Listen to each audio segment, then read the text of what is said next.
how to resize every page of a PDF at the same time.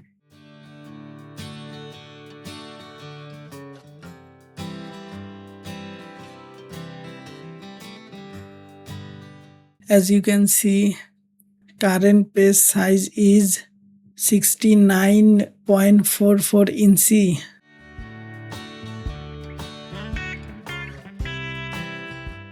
Go to this website,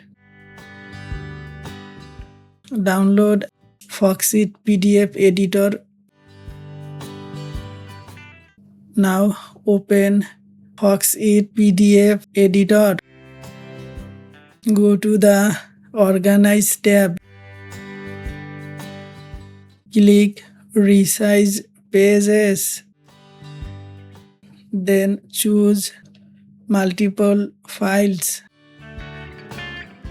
Click Add Files and select your PDF. Choose Custom. Set unit inch.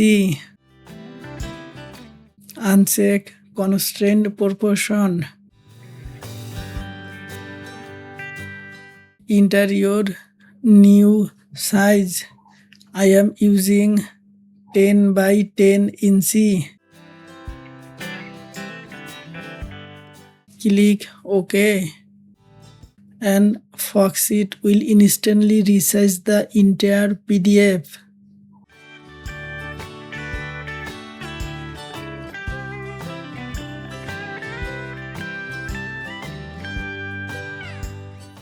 Your PDF resizes perfectly.